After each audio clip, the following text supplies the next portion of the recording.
साहब आए हैं, वो सबके बीच में हमारी बात सुन रहे हैं। लेकिन हम 27 जुलाई से हम बताना चाहते हैं, 27 जुलाई से धरने पे बैठे हुए हैं, हम सिर्फ आश्वासन से नहीं जाना चाहते। यहाँ डीसी साहब आए और एक आश्वासन दे दे ठीक हो जाएगा और हम अपने घर पे चले जाए, नहीं, हम उसका लिखित में लेना चाह रहे हैं। और जो हमें समस्या आ रही है हम उस पर डिटेल से बातचीत करना चाह रहे हैं। और जो इस समस्या को जो प्रशासन के अधिकारी लगातार बढ़ा रहे हैं, उन प्रशासन अधिकारियों को यहाँ पर बातचीत करने के लिए, बुलाने के लिए बात करना चाह रहे हैं। इसलिए हम चाहते हैं कि हमारे से बात चाहे दो के साथ कर लीजिए, चाहे 5 के साथ कर लीजिए, चाहे 10 के साथ कर लीजिए, लेकिन हमारी जो 15-17 जो मांग है, हर मांग के ऊपर हमारी चर्चा होनी चाहिए। हमें इस बात से कोई दिक्कत नहीं है भाई, हमारे ऊपर बात करो चाहे नीचे बात करो। शुक्र है डीसी कार्यालय तो कम से कम ऊपर है, तो कम से कम लिफ्ट तो है। आप सीएमओ के कार्यालय में जाएंगे, ऊपर सीएमओ मैडम बैठी है, नीचे ना कोई रैंप है ना कोई लिफ्ट है। 100% विकलांग कैसे जा सकता ऊपर है? कम से कम एक जिला का प्रशासन तो कम से कम इतना तो है, एक लिफ्ट तो बनी हुई है। तो ये कमियां हैं, अलग अलग है। आरपीडब्ल्यूडी एक्ट का जो उल्लंघन है सरासरी, वो सिविल हॉस्पिटल में देखने को मिल रहा है। हम तमाम चीजों पे आज पूरा दर्द लेके यहाँ पर हम आए हैं, वो तमाम चीजों पे हम बातचीत करेंगे। यदि सारे साथी यहाँ पर हमारे पे भरोसा है कि हमारे 2 साथी जाएंगे, सही निर्णय करके लेके आएंगे, हम आपको ये विश्वास दिलाते हैं हम लाला लेरी करके नहीं आएंगे। जिस चीज में ठोस बात होगी उसी पे हम आपको बताएंगे आके, और जिस पे हमारी बात नहीं होगी, यदि हमारी सहमति नहीं बनी तो आज यहीं पर खड़े होके आगे का आंदोलन की आज यहीं पर घोषणा करेंगे। आगे हमारी क्या रणनीति होगी? हम आराम से बैठेंगे नहीं, हम 27 तारीख से बैठे हुए आराम से, लेकिन प्रशासन ने हमारी नहीं सुनी तो आज हम गर्म होके आए हैं। और यदि आज भी हमारे जिला प्रशासन ने हमारी नहीं सुनी तो हम इससे भी ज्यादा गर्म होंगे, ये हम कहना चाहते हैं आज खुल्लम खुला सबके सामने। इसलिए साथियों, सभी से मेरा अनुरोध है, जब तक हमारे साथी ऊपर 5-7 बातचीत करके ना आए, तब तक हमारे साथी जो दूसरे जो साथी हैं, जिन साथियों ने अभी तक नहीं बोले हैं, वो साथी से अपना संचालन करते हुए वो साथी बोले और अपनी बातचीत रखें।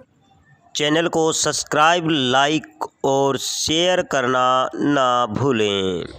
नमस्कार साथियों, आज हम इस वीडियो में आपको बताना चाहते हैं कि फतेहाबाद उपायुक्त कार्यालय पर विकलांग अधिकार मंच फतेहाबाद कमेटी ने जोरदार हल्ला बोल प्रदर्शन अपनी स्थानीय मांगों को लेकर किया है। प्रदर्शन करते हुए वो उपायुक्त कार्यालय पर पहुंचे और वहां पर जोरदार सरकार के खिलाफ नारेबाजी की और सरकार प्रशासन की खास करके वादा खिलाफी के विरोध में नारे लगाए गए। जब काफ़ी देर तक नारेबाजी भाषणों का जोर चलता रहा तो उसके बाद उपायुक्त ने विकलांग अधिकार मंच हरियाणा के पदाधिकारियों को बातचीत के लिए बुलाया। उसमें विकलांग अधिकार मंच का प्रतिनिधि मंडल डीसी साहब से मिला। आपको बताना भी चाहता हूं कि फतेहाबाद के जो उपायुक्त हैं, अभी नए उन्होंने ज्वाइनिंग की है, उसके संज्ञान में मामला नहीं था पहले, और क्योंकि इससे पहले जो उपायुक्त होता है उन्होंने कुछ चीज़ें नोटिस में डाल के जानी होती है, लेकिन उनके नोटिस में हमारी समस्याएं नहीं थी। और हमने जैसे ही अपने पॉइंट टू पॉइंट बातचीत डीसी साहब से की तो उन्होंने बहुत से हमारे जो बिंदु थे मांगों के, उन पे अपनी सहमति प्रकट की है। आज मैं इस वीडियो में उन बातों के बारे में आपसे जिक्र करूंगा। सबसे पहले तो हमारी जो उसमें मुख्य तौर पे एक मांग थी कि आरपीडब्ल्यूडी एक्ट के तहत विकलांगों के की एक कमेटी बनी हुई है जिसमें प्रशासनिक अधिकारी जिसके सदस्य हैं, उसमें विकलांग अधिकार मंच के सदस्यों को भी शामिल किया जाए। उस पर उन्होंने सहमति प्रकट की है। फिर हमारी दूसरी जो मांग थी, इसकी जल्द ही मीटिंग बुलाई जाए ताकि संबंधित अधिकारियों के पास, विभागों के पास जो विकलांगों की जो समस्याएं हैं उनका कोई समाधान हो सके। तो उन्होंने 6 तारीख या कह दीजिए 6 सितंबर की तारीख उन्होंने तय की है। जल्द ही प्रशासनिक अधिकारियों के साथ बड़ी बैठक होगी विकलांग अधिकार मंच के कार्यकर्ताओं की। उसके बाद जो सिविल हॉस्पिटल में यूडीआईडी और मेडिकल प्रमाण पत्र बनाते समय जो दिक्कतें आ रही हैं, उन दिक्कतों को लेकर भी हमने बातचीत रखी, उसमें सबसे पहले तो वहाँ की व्यवस्था के ऊपर हमने चर्चा की कि सिविल हॉस्पिटल में पीने के पानी की, बैठने की और विकलांगों के अकॉर्डिंग जो टॉयलेट होने चाहिए वो नहीं है। काफ़ी भारी संख्या में जो डिसेबल्ड वहाँ आते हैं, लेकिन इस प्रकार का अभाव होने की वजह से काफ़ी परेशान हो रहे हैं। तो उन्होंने उसके ऊपर कहा कि जल्द अगली बार आपको इस तरीके की समस्याएं हम नहीं आने देंगे। उसके बाद हमने बातचीत की कि सीएमओ का जो कार्यालय है वो सिविल हॉस्पिटल से काफ़ी दूर है। यदि कोई डिसेबल्ड को समस्या आ जाती है, सीएमओ को शिकायत करनी पड़ जाती है, तो उन्होंने स्पेशल ऑटो करके या गाड़ी करके उसके कार्यालय पे पहुंचना पड़ता है। और वहाँ पर भी उसका जो कार्यालय है वो दूसरी मंजिल पे है, नीचे कोई रैंप वगैरह या लिफ्ट वगैरह की कोई व्यवस्था नहीं है, उसकी वजह से वो ऊपर नहीं जा सकता। हम चाहते हैं कि इस कार्यालय को सिविल हॉस्पिटल के अंदर ही इसकी व्यवस्था की जाए। उसके ऊपर भी उन्होंने अपनी सहमति प्रकट करते हुए कहा कि हम इसका जल्द इस वहाँ पर बैठने का प्रबंध कर देंगे। खास करके अभी जब तक पूरी व्यवस्था नहीं होती तब तक बुधवार के दिन हम उसकी सीएमओ मैडम वहाँ बैठे, हम इसकी भी व्यवस्था करवा देंगे। फिर हमने कहा कि वहाँ पर व्हीलचेयर की व्यवस्था नहीं है और ना वहाँ पर किसी प्रकार के वॉलंटियर नहीं है। यदि कोई डिसेबल्ड 100% है वो वहाँ पर आता है तो उसको भारी दिक्कतें होती हैं। तो इसके रेड क्रॉस अधिकारी को बोला है कि हम उनके माध्यम से आपको रेड क्रॉस के माध्यम से व्हीलचेयर की हम व्यवस्था करवाएंगे और वॉलंटियर की भी वही व्यवस्था करेंगे। तो इसके ऊपर भी हमारी एक प्रकार से सहमति प्रशासन के साथ बनी है साथियों।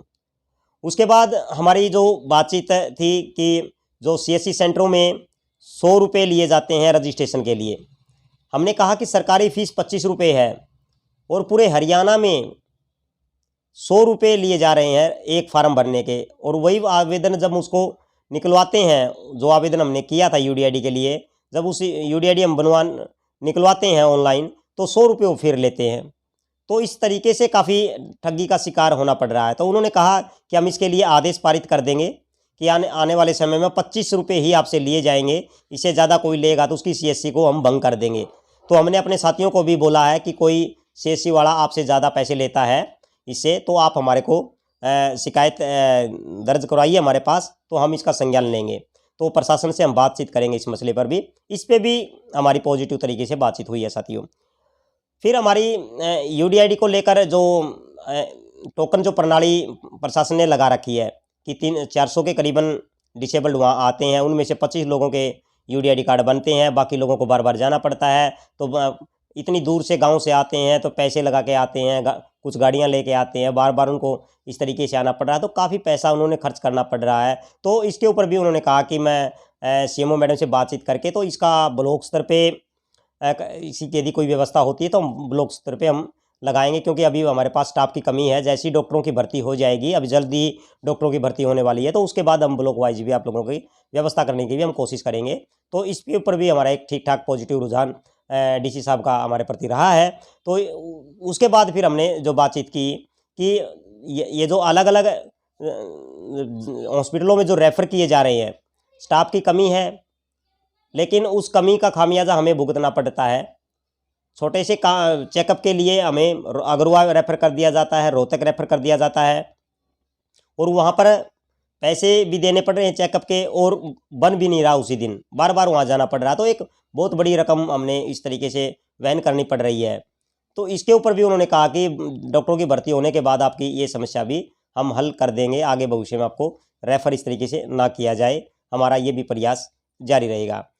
फिर हमने बातचीत की कि जो यूडीआईडी है, यूडीआईडी को लेकर जिस तरीके से प्रशासन का बनाते समय व्यवहार रहता डॉक्टरों का, ये हमारे प्रति अच्छा नहीं है। इसके ऊपर सरकार ने संज्ञान लेना चाहिए कि हमें हमारे साथ ठीक पेश आए। तो उन्होंने कहा कि इसमें तो मैं अभी सीएमओ से मैडम से बात करके ही बता पाऊँगा कि वो इसको कैसे महसूस कर रहे हैं। तो हम इसके ऊपर यदि ऐसा कोई व्यवहार आप लोगों के साथ हो रहा है तो इसको संज्ञान में लिया जाएगा, इसके ऊपर नोटिस लिया जाएगा इसका। तो उस पर भी उन्होंने उस तरीके से बातचीत की है। और फिर हमने ये भी कहा कि जो सिविल हॉस्पिटलों में ये जो क्या कहते हैं इसको, जो अभी पेंशन नहीं आई है, जो पेंशन जिला समाज कल्याण अधिकार के जो अधीन है, समाज कल्याण अधिकारी के, और 9 महीने से डिसेबल्ड की उसकी घरवाले की पेंशन नहीं आ रही है, तो जिसका गुजर बसर पेंशन से ही होता हो और उसकी 9 महीने से ना आए तो वो कैसे घर को चला रहा होगा। तो ये भी थोड़ा असर हम चाहते हैं कि इसके जल्द से जल्द उनकी पेंशन डालने का भी काम किया जाए। तो समाज कल्याण अधिकारी को उन्होंने कहा कि मैं उससे बातचीत करके इसके ऊपर भी आपका समाधान हम ज़रूर करवाएंगे। तो इनकी हमारी जो ये कुछ हमारी जो मांगे थी जिसके ऊपर हम बात कर पाए हैं, और विकलांग जो खिड़की है उसको लेकर भी हमने बात की है। तो उन्होंने कहा कि आपकी स्पेशल खिड़की सिविल हॉस्पिटल में बना दी जाएगी, अभी तक जो नहीं बनी थी हम इसके बिल्कुल आदेश पारित करेंगे। तो ये कुछ बातें हमारी इस आज के हल्ला बोल प्रदर्शन में सरकार के साथ सहमति बनी है, लेकिन कुछ मांगे हमारी रह गई हैं, जैसे यूडीआईडी बनाते समय पुराने मेडिकलों को मान्य करना, और दूसरी बात उसको सरल प्रक्रिया में बनाना, और डाक द्वारा जल्द से जल्द घर पर भेजने की जो व्यवस्था है। कुछ ऐसे बिंदु हमारे रह गए हैं जो आने वाली जो 6 सितंबर की जो तारीख है, जो तमाम अधिकारियों के साथ हमारी जो बैठक होगी उसमें हम इन बिंदुओं को भी उठाएंगे और उन पे भी हम अपनी सहमति, और साथ में हमने प्रशासन से ये भी कहा है कि सिर्फ हमारी आपसे अभी बातचीत हो रही है, लिखित में जब तक प्रशासन हमारे को नहीं देगा तो हमारा जो आंदोलन है वो जारी रहेगा। तो हमने कॉल के माध्यम से साथियों को आह्वान भी किया है कि जब 6 तारीख से पहले हम तमाम एमएलए एमपी को अपने मांग पत्रों का ज्ञापन देंगे, और जो विपक्ष की जो पार्टियां हैं उनको भी अपनी मांगों का हम ज्ञापन देंगे, और हमारा जो प्रत्येक बुधवार को सिविल हॉस्पिटल में जो धरना चलता है वो लगातार जारी रहेगा जब तक हमारी मांगे पूरी नहीं होती है। तो साथियों, हमें काफ़ी मांगों के लिए हम लड़ रहे हैं, उनमें कुछ मांगों पर सहमति बनी है, कुछ अभी अधूरी है। लड़ते रहेंगे, संघर्ष जारी रहेगा। कर संग्राम ऐसा थी घड़ी संकट की आई है, न फौजों की न सरहद की ये जीने की लड़ाई है। इसी को हम आधार बनाते हुए हम जीवन में संघर्ष करते रहेंगे। जब तक हमारी मांगें पूरी नहीं होती हम आगे बढ़ते जाएंगे। इंकलाब जिंदाबाद।